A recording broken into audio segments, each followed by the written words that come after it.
The Joe Rogan Experience. Those cars, you really feel the road. Oh, yeah. So if you run over a P, like you definitely get Princess out and are like, hey, because I have a '67 Camaro I've had since I was 14. Those are great.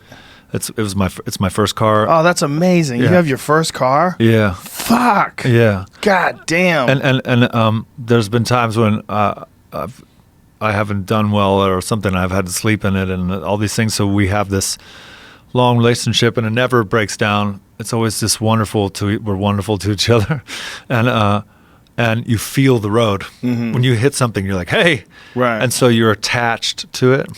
And I love riding in a caddy or something like that too, where it's like you could run over multiple bodies and feel nothing. Right. But I enjoy the drive when I'm on the road, sitting on a seat with 5 wheels, one in my hand and 4 on the road. It's a great experience. My old man, for a brief second, had a '65 Corvette Stingray.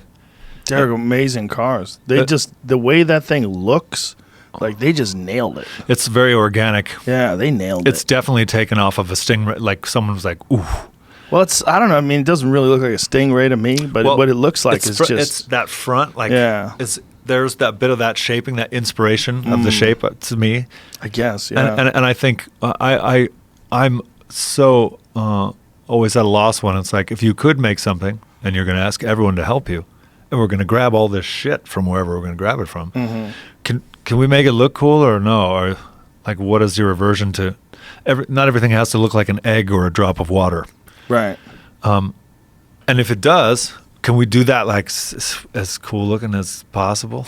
You know what I mean? Like, it should look great because don't you feel good in that car? Oh yeah, it looks great. Yeah, and it's also, to me, it's like you're rolling around in a piece of history. It's 1965. You know, it's like that thing was created in the early '60s. Someone figured it out and put it together, and then made a production line and did the most important thing ever. They said, "This is where we stop. Yep, we're good." Yeah, and they were like, "This is what it looks like when it's finished." Mm-hmm. A completed thought. Yeah. And other people were like, fucking good idea, man. And I have a '67, you have a '65. Like, that doesn't mean there aren't things made today. It just means like I'm down with that idea. And well, it captures a very specific time in American history where they made these cars that were worthwhile. Because when you go to '77, nobody gives a fuck about a '77 anything. Yeah. You know what I mean? Like, who's buying a '77 Mustang? Get the fucking thing away from me. They all look like There's shit. a lot of people selling them. Maybe. Well, I also think too, this guy pulled up on me in a Prius that was quite new. And he rolled down the window and just looked at me and waved his hand over his nose, and he goes, "Stinky." No way, really? Yeah. Oh, on Fairfax, kind of by the Whole Foods there at Santa Monica, and I just thought, this is my first car. I haven't got another one, so you've probably gotten multiple new cars. That's the only car you've had? I had a Bronco, and really? We have a family car. Your whole life? That's it? I had a Magnum for a sec, but I never sold this car. Wow. But Magnum was great. I can't believe you never sold. That is so cool. You never sold your first car, and it was a '67 Camaro. Like, I've had a lot of experiences in there that were wonderful, and some that were challenging, and they're all. It's incredible to have locked into that car. Yeah, I mean, but it's the shape too. That's like one of the great all-time iconic shapes in automotive history. That first one was like an attempt to be like Mustang. Yeah, and they really hit it out of the park. Because 67, 68, and 69. You can almost hear the Mustang going like, well, because it's beautiful. Yeah. But I was thinking, this guy, like, I see what he was trying to say, but he's probably bought a shit ton of cars, which is way worse for the footprint just off the.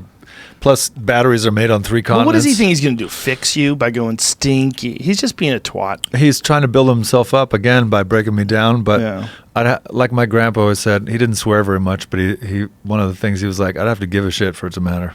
Mm-hmm. And I just kind of chuckled because I was like, thank God I ain't riding in the car with him. Yeah. Because certainly he's going up to the next like Monte Carlo and is like, stinky. Yeah, he's just going to do it all day. He's on like a stinky parade.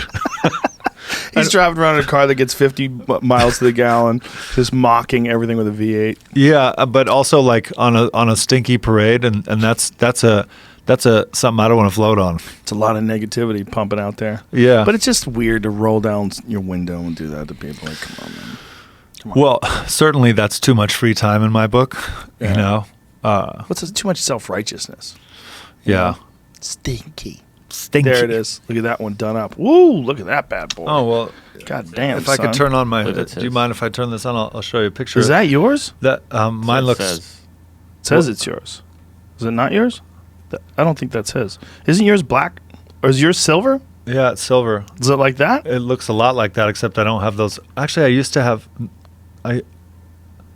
That's real close, but that's not it.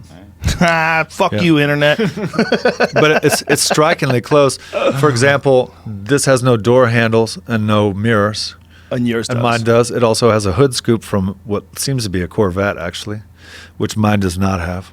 And those rims are much like the ones I had on my Magnum, but not what I have on mine. I think that's the hood from 69 427. I think the SS and the... that's it right there. There it is. That's beautiful, man. Yeah, and I'll show you what it looks like right now.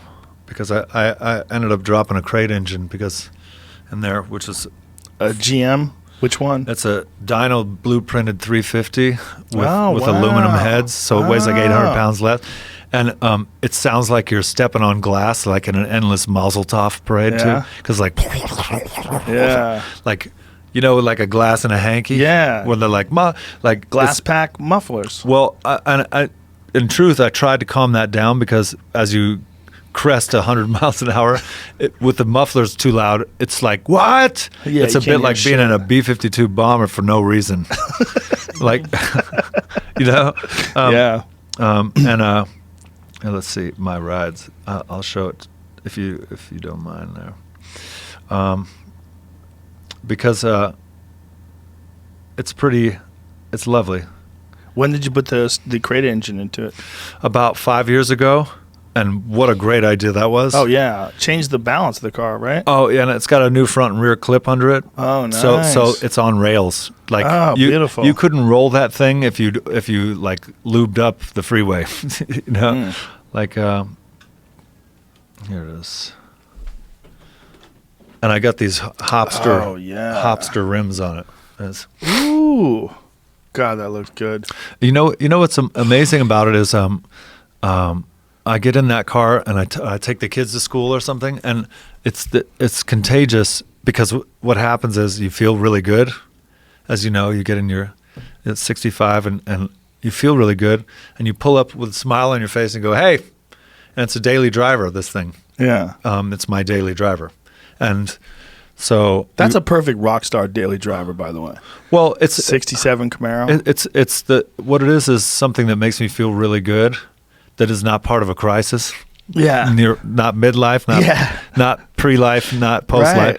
Right. It's just mine, and I feel like myself in there.